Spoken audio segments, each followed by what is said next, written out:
Hello everyone, and welcome back to this video series on research methods. This is the second video of this series. In our previous video, we discussed what research is and the essential elements of a research project. So with that understanding, we can move on to discussing about the preliminaries of a research project. So where to get started and how to get started is what we are going to discuss in this video. Before going into that, I will tell you a little bit about the final report that you need to prepare at the end of the project. These are known as dissertation reports or thesis reports. So especially for undergraduates, we recommend them to have 4 chapters in their thesis. First chapter, the introduction. Second chapter, the literature review. Third chapter, the methodology. And the fourth chapter, conclusions and recommendations.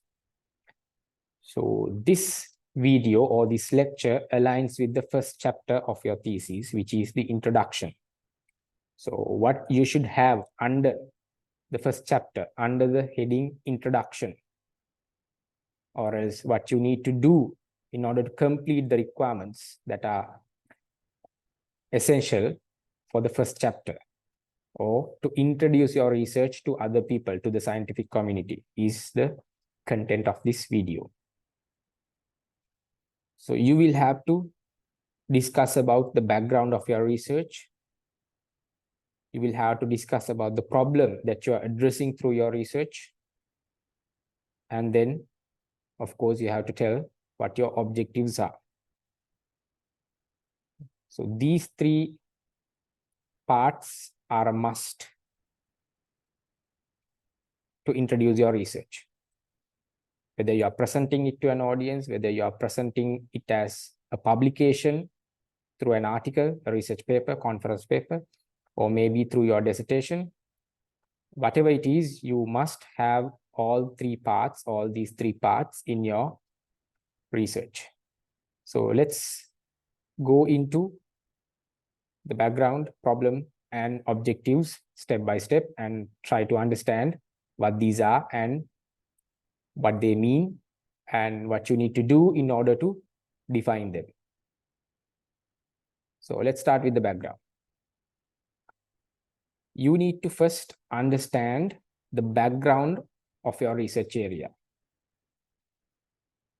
First, you need to understand, and then you need to make others understand. The people who are interested in your research, whether it's an audience, whether it's the readers of your thesis, you need to make sure that you are making them understand the background of your research. So first, you should start with yourself.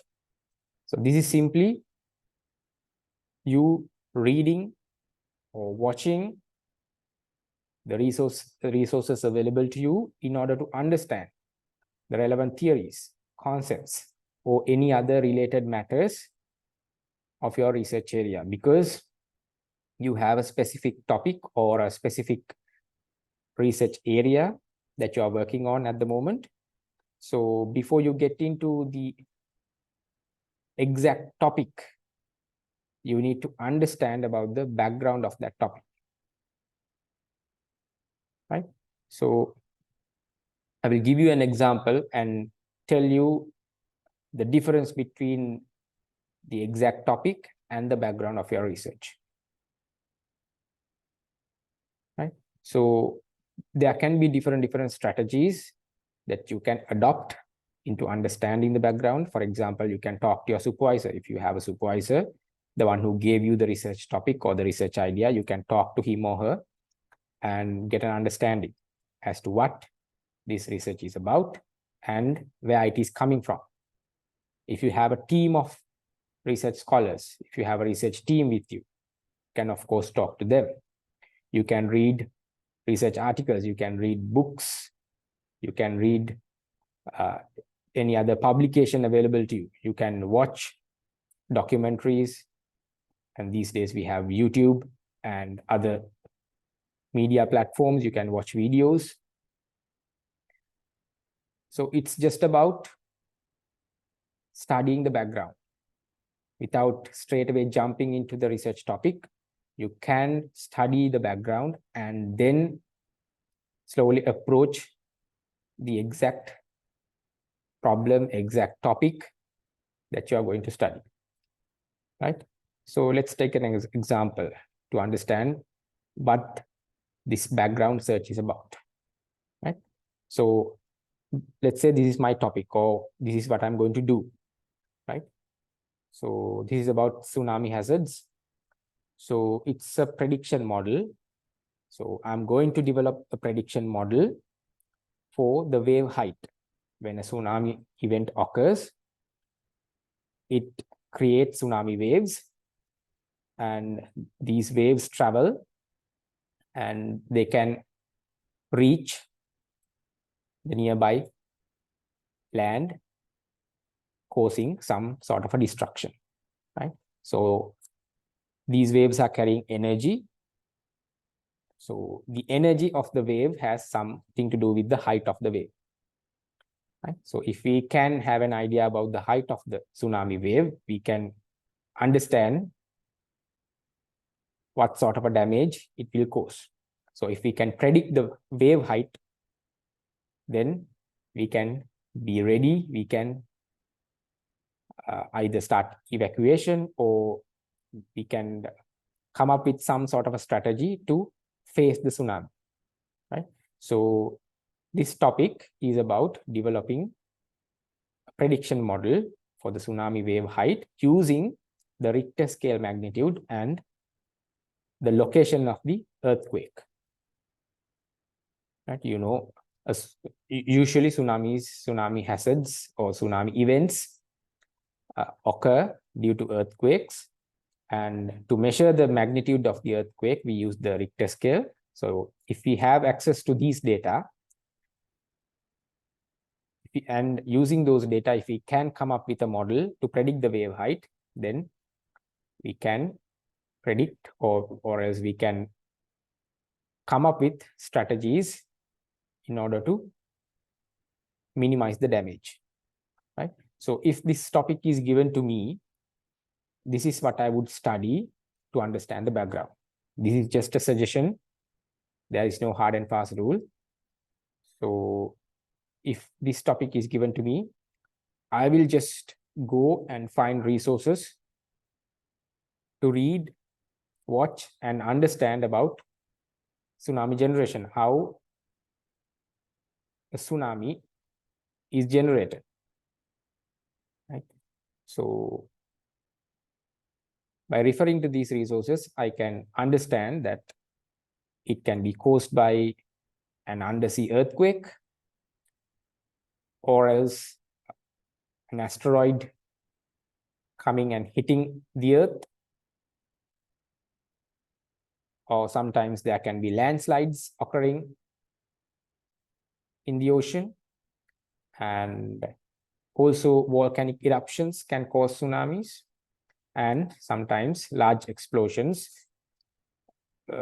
which are either natural or caused by humans, right? Sometimes for scientific experiments, we are using the sea, we are using the ocean bed. So if something goes wrong and if some large explosion happens, a tsunami can occur, right? So by reading about tsunami generation, I can understand this, which is, so this tsunami generation, right? This topic, tsunami generation, is not directly related to my topic. My topic is about a prediction model, but in order to start doing the work related to my topic, I need to understand about tsunami generation. And also I can read about the characteristics of a tsunami event, right? What else? Tsunami process, how a tsunami progresses, right? So by reading about the process of a tsunami, I can understand that there are 3 stages in a tsunami event. First, the deformation happens, right? So With the deformation, then comes the propagation of tsunami waves. And once these tsunami waves come and hit the land, the inundation will happen. Right? So typically, in a tsunami event, there will be deformation, propagation, and inundation. And I can also search if any numerical models are already available to predict certain characteristics of a tsunami event. Right? I can just go to the internet, use a platform like Google Scholar, and I can do a quick search to see if other scientists, other engineers, other researchers, whether they have predicted or whether they have come up with any models to predict or forecast what will happen after a tsunami event. Right? I can search about that. And I can also study about the Richter scale, what this scale means. For example, if I say an earthquake has happened with a magnitude of 7.8 in the Richter scale, so what does this 7.8 mean? Is it a high value? Is it a low value? Is it a moderate value? If I am there, what will happen to me? If a building is there, what will happen to the building? Right? So I can read and understand about the Richter scale. And also, I can read about the history of tsunami events. So by reading all these, right, tsunami generation, tsunami process, characteristics, numerical models, Richter scale, history, what I'm doing is I'm understanding about tsunami. Before getting to my exact topic, I just read and understand the background of my topic. This is needed for me to start my research, the work related to my research. And if I'm presenting this to an audience, if I'm writing the findings of my research in the dissertation, in the thesis, to the readers, I need to tell them what tsunami hazards are and how they are caused and everything about tsunami events in order to provide them a background understanding. Right? Without doing this, if I straight away jump into the relationship between Richter scale and earthquake location and the tsunami wave height, it might make things difficult for others to understand. And for me personally, if I don't do the background search, it would be difficult for me to come up with a prediction model because I haven't understood the Richter scale. I haven't understood about tsunamis. So I'm starting my research without having a sound knowledge on the background of my research area. Right? So hope you understood why the background is required and what sort of expectations you should have before you begin the background search. And after that, when you have successfully completed the background search, you can come into the research problem, the exact problem you are going to address through your research. Right? We call it the problem statement of the research. Right? Now the background is set. So it's like the foundation. So on the foundation, you are going to define the problem. Right? So you are coming with a solid background. So you define the problem. This can also be done by having a discussion with your supervisor and your research team, or with the understanding you got from the background search. And sometimes the problem is there itself in the research title. Right? So you need to tell what the exact problem is before finding a solution. This is important to your readers, your audience as well. Without defining the problem, without telling what the problem is, you can't find a solution. Okay? So defining the problem is really important. And in some cases, there might not be a very clear problem available to you. Right? It might be just a topic about some review or some comparison, or maybe a simple discussion. Right? In those cases, what you can do is you can discuss why the research is needed. If you can't find a problem, you can say why the research is important, why it is needed, and using that, you can state, okay, this is what we are going to do, and this is what is needed. Right? So, as an example, if my topic is the impact of social media on mental health in teenagers, right? This is a sample topic I got off the internet. So if I am doing a study on this topic, and after doing the background search, if I need to define the problem, this is how I would do it. This is just a sample, and it's a very brief statement I have given here. When you're writing it in your thesis, you must have at least one full paragraph, or maybe at least half a page or a full page explanation on what your exact problem is. Right? So I'm not going to read it out, but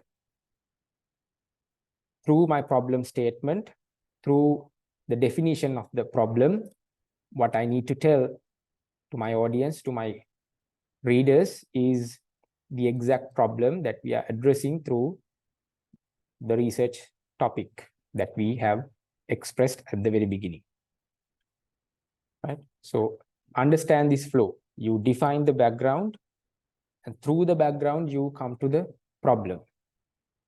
Without the background, you can't straight away tell the problem, because some people might not have a good understanding on your research area.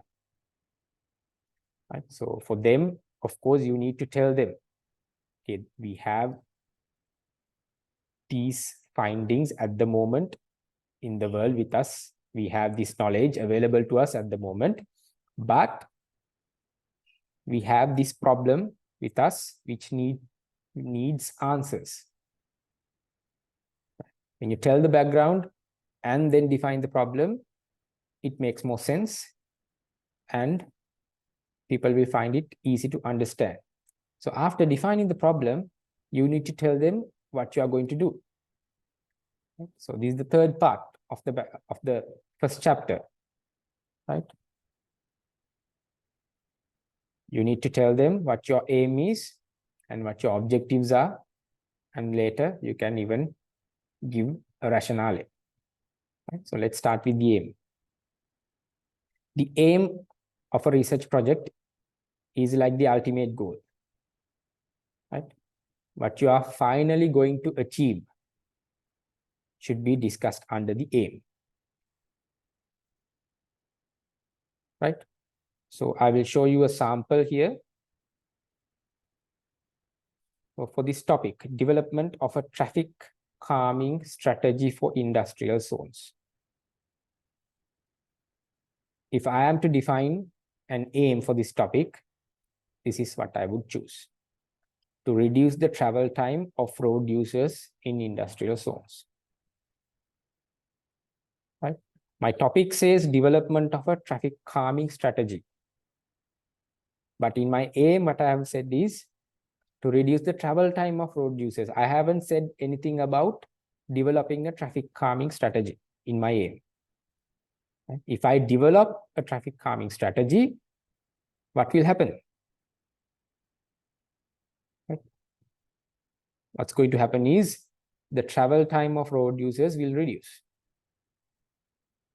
Right? So that's what I'm trying to achieve through my research. Right? The aim of my research is not to develop a traffic calming strategy. The aim of my research is to reduce the travel time, or it can be to alleviate the congestion in industrial zones.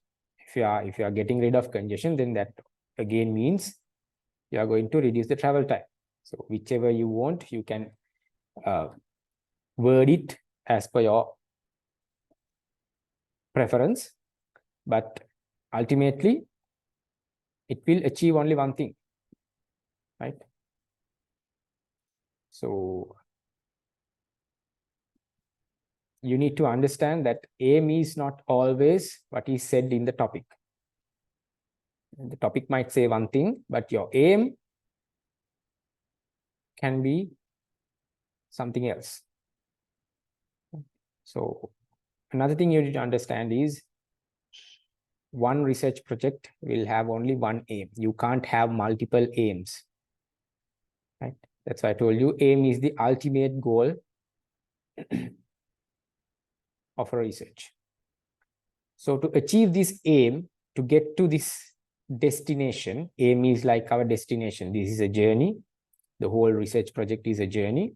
So to get to our destination, we need to reach some, I would say, interim milestones. Those are called objectives. Objectives are very specific and they are measurable. And they should be stated in an orderly manner.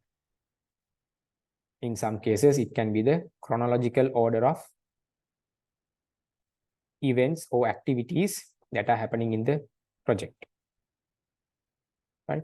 So I said one project will have only one aim, but it can have multiple objectives. When you have achieved all the objectives, you will have automatically achieved the aim.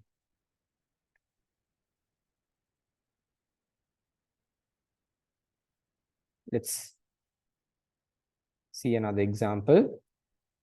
And so this is for the objectives. This example is for the same project, same research title on traffic calming measures. So if I am to define objectives to achieve that aim, right, I will come up with 4 objectives. Let's go through those one by one. So the first one is to study and estimate the present traffic situation in industrial zones. Right? So my first objective in this research is to study and estimate the present traffic situation in industrial zones. Studying means I can go and collect data and study, and then estimate means I can estimate the economic impact. I can estimate the travel time and delay related impacts. So those are estimations, right? I can study the present situation. And in my second objective, I'm going to identify the causes and adverse effects of traffic congestion in industrial zones. I can study about the causes and I can study about the effects. And after that, my third objective is to propose and simulate suitable traffic calming strategies. I can propose, I can refer to other sources and find out the strategies that are used for traffic calming. And what I can do is, since I have the data of industrial zones, I can simulate those strategies and see what is happening. And finally, fourth objective is to estimate the benefits of proposed traffic calming strategies and provide recommendations, maybe to the authorities. Right now, you see the order of these 4 objectives. I can't start with the fourth objective. I can't start with the estimation and provision of recommendations, right? In order to get to the fourth objective, I have to complete the first 3 objectives. That's why I told you it has to be given in an order or in a specific order. And I told you these are specific and measurable, right? So for example, if I take the first objective to study and estimate the present traffic situation in industrial zones, right? Once I have collected data of the existing situation, once I have done the calculations, and once I have provided the estimations of the present situation, then I can confidently say that I have achieved the first objective, right? Because it is very specific and it is measurable. Anyone who's observing me can also say if I have completed the first objective or not, right? So always remember that the objectives you are setting for your research should be specific, should be measurable, and you can have multiple objectives. If you are providing multiple objectives, they should be given either in the chronological order or in any sort of a in any other sort of a order, right? I hope you understood the difference between aim and objectives. And another thing you need to remember when setting objectives is there's a style of writing. See, all these 4 objectives have started with the word to, and the second word of each objective is a verb: to study, to identify, to propose, to estimate. This is how we write objectives. This is the generally accepted way of writing objectives. And don't have too many objectives. Don't have like 7, 8, 10 objectives. It's always better to have either 3 or 4 objectives, because even for a PhD, the maximum time recommended is 3 to 4 years. So if you have like 10 objectives, it will be really difficult to complete all those objectives within 3 to 4 years. For an undergraduate, usually it's 8 months to 10 months. Again, if you have a lot of objectives, it will be difficult to complete them within the given time period. Therefore, be very careful when you are setting objectives, and always set realistic objectives.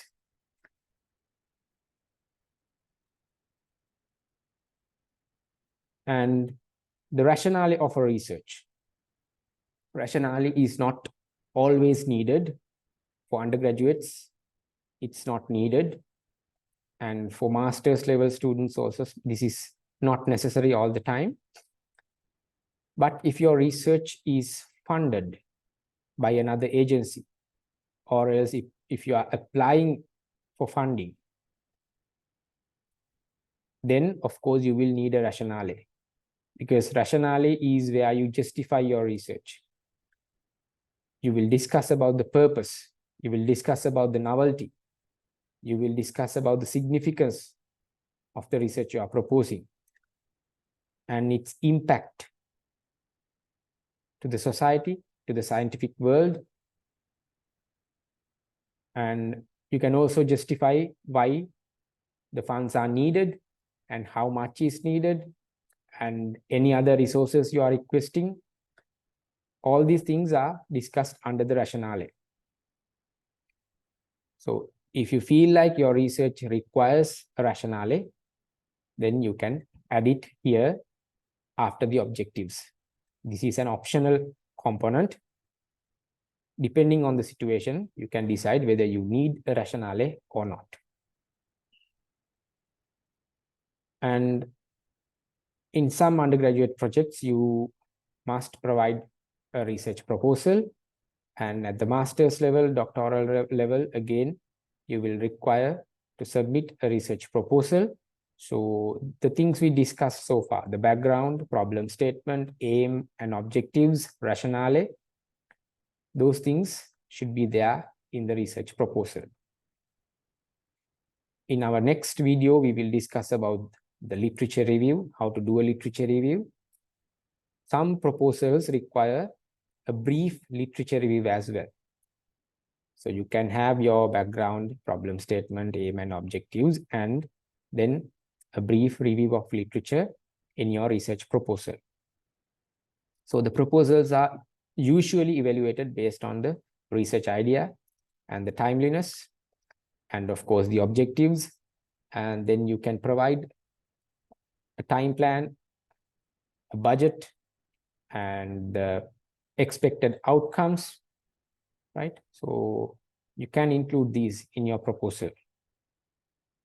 You can also mention the resources required, and if there are any special remarks, for example, if you require permission from a certain authority to collect data, or else if you need the help of a government body to conduct your research, to conduct the experiments, then you can mention them in your research proposal.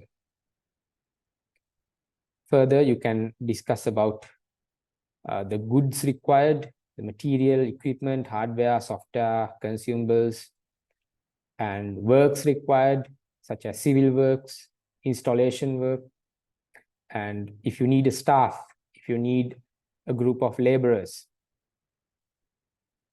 right, you can mention them. And if you have to outsource your work, third party, consultancy and non-consultancy work. Consultancy work is you get a third party to do a design or use their intellectual property and come up with a solution for your requirement.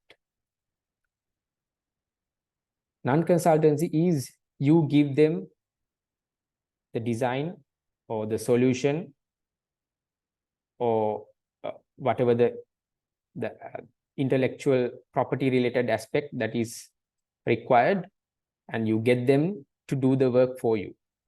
They don't give you any designs, they just execute the work.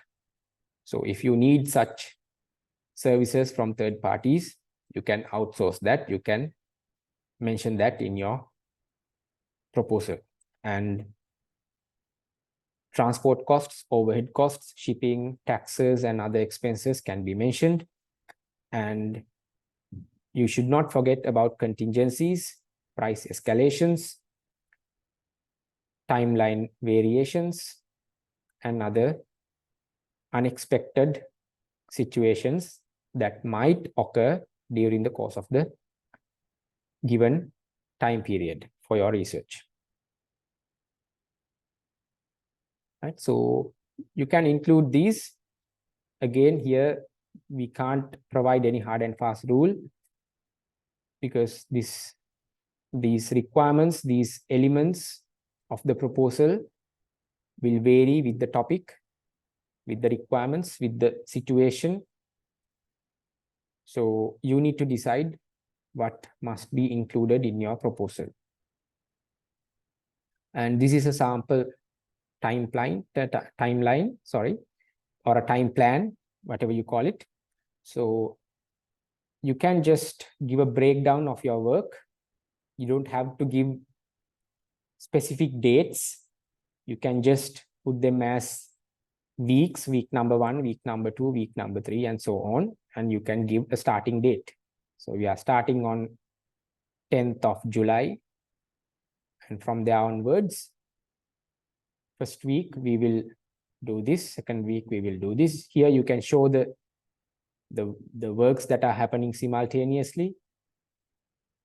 And you can show the progress of the research with the time, and you can show the time that you are expecting to complete all the work and make the submission. And so this is what you include in a research proposal. So these are the preliminaries that you need to get the research started, to get the research going. Mainly, you should focus on the background of the research and the problem statement and your aim and objectives.